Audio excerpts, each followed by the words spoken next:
Hello friends, Alex Jones here with my final report on the Copenhagen, Denmark Summit. This event was billed by the United Nations as the most important meeting in their history. And the Secretary General of the UN, Ban Ki-moon, stated this would establish global government or global governance. David de Rothschild has also given speeches and talked about how they are attempting to establish global government. We also have Herman van Rompuy, the head of the EU, announcing that this signifies the first year of a true global government, and that the carbon taxing system will be the funding mechanism for the world government. But it is the awareness itself that will drive the change, and one of the ways it will drive the change is through global governance. 2009 is also the first year of global governance, with the establishment of the G20 in the middle of the financial crisis. The climate conference in Copenhagen is another step towards the global management of our planet. It's past the point of talking. We know historically that the global governance the sort of agenda to these issues is very hard to try and, with all the best intentions, it's very hard to actually activate. I can happily announce to you that the event has ended in massive failure, but unfortunately not complete failure, because when the New World Order doesn't first succeed, they try again, and so that's why we have to be eternally vigilant against what they're doing. Of course, the whole thing has been sold as if it is a plan to save the earth from the ravages of carbon dioxide that plants breathe and that humans exhale. And the fact that ClimateGate came out in the month before the UN meeting in Copenhagen, Denmark, is the number one reason that their agenda is in so much trouble. So this has been a great victory for people all over the world that don't want to live under a private, unelected United Nations dictatorship. But one of the other big reasons that the conference has largely failed, I'll get into their one victory, and it is substantive, is because the Danish text, 2 days into the meeting last week, got leaked. And this was the plan of the industrialized world to basically double the amount of taxes on the third world, to freeze their economic development, and to keep them basically impoverished, so that the IMF and World Bank, consortiums for private central banks, could continue to come in and keep them under their control and keep them deep in debt. When that came out, you had a real revolt by Latin America, Africa, and the poorer areas of Asia and Eastern Europe. It was clear, and the London Guardian reported, that if that agreement would have been implemented, the United Nations itself would lose any petty power it had, and all global governance power would be transferred to the IMF and World Bank, who would arbitrarily and in an unelected fashion levy global taxes on all transportation, ship travel, air traffic, and have a global authority over it, a flat 2% GDP tax implemented by the private banks over the entire world, taxes as high as 20% on fossil fuels, not just oil, but natural gas. I mean, just a huge power grab. As Ban Ki-moon said, the establishment of global government. And he told the LA Times 2 days ago that we will force the establishment of global governance. That's a quote. I mean, this guy is giving interviews saying we're going to force through global governance. And that has always been the main goal of the conference. So understand what's happened, ladies and gentlemen. It came out that the head UN scientists, the main research facilities in England, the United States, and Europe, had been hired by the UN to produce fraudulent data. That came out in ClimateGate.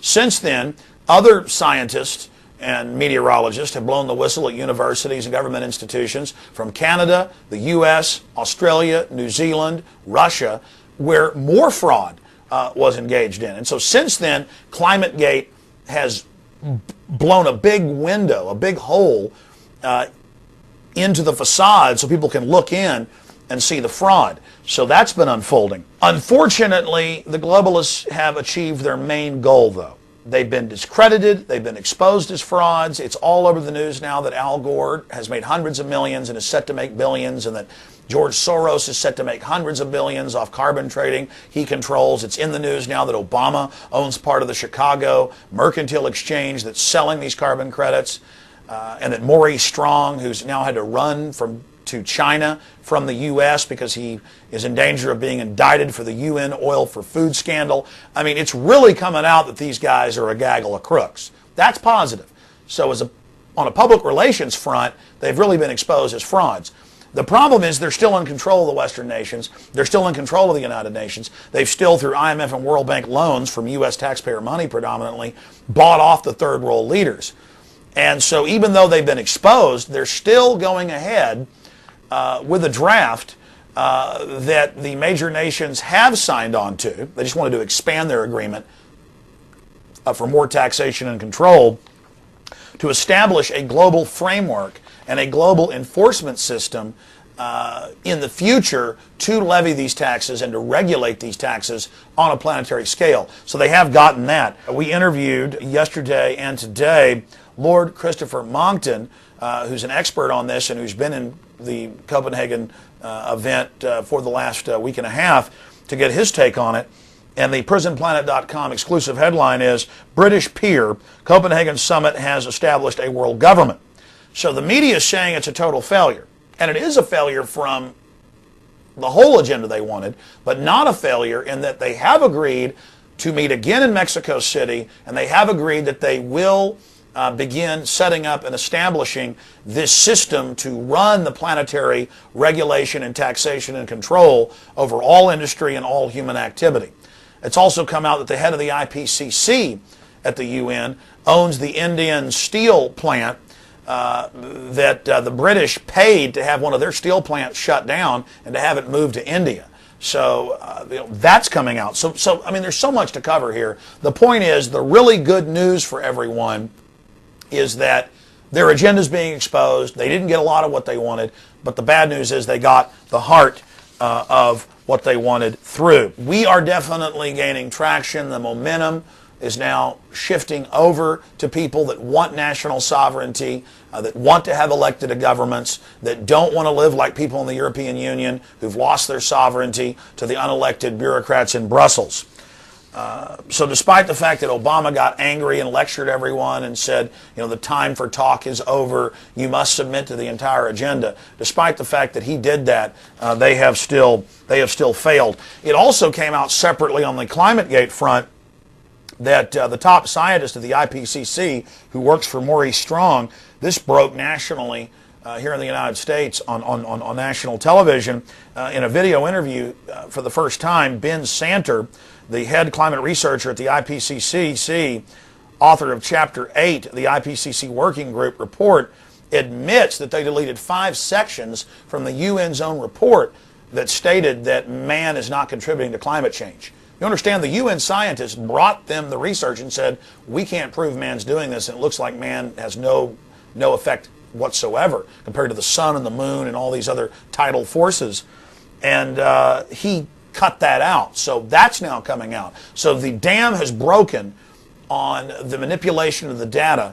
And so the beginning of the end has certainly begun, as long as we continue to expose this fraudulent agenda for what it is. A plan by a group of industrialists and bankers to scare the world population into relinquishing their rights and turning it over to an unelected IMF World Bank government that taxes the West, then takes that money and loans it back to third world and first world nations, and then makes those nations agree to a list of demands to destroy their industrial capacity, which will result in a death sentence. 15 million people starve to death a year in the third world. Over 100 million people are right on the verge of starvation at any one time, and so it's very easy to tip them into mass starvation and death. Just the ethanol production in the U.S. and in Brazil and a few other countries, taking a third of our grain production out and putting it in for ethanol, caused an additional 10 million people to starve to death in 2008. And those are conservative numbers. So think of the scale of mass murder and genocide that we're dealing with here. And that's how Mao Zedong killed over 60 million people, and how Stalin killed more than 10 million in the Ukraine, was by simply cutting the food supply off to people. And that's what is at the heart of this global government. For the New World Order, global government's only the beginning. Once they have the global government, they can then carry out the austerity measures that are meant to shut down industrial society, bankrupt the West, and make everyone dependent on government and state. So we've engaged in a fight here. We've had major victories, the greatest victories we've ever had. The problem is our enemy is continuing to force the point and moving forward against free humanity. But agents of liberty, agents of freedom, are activating everywhere and resisting. So I salute everyone who has been fighting this good fight for truth and justice against the New World Order. In the coming days, we'll know more about what happened behind closed doors at the United Nations Climate Summit. But right now, things are looking pretty good. But again, we'll learn more in the coming days, and you can watch Infowars.com and PrisonPlanet.com as this develops. Again, I salute you all.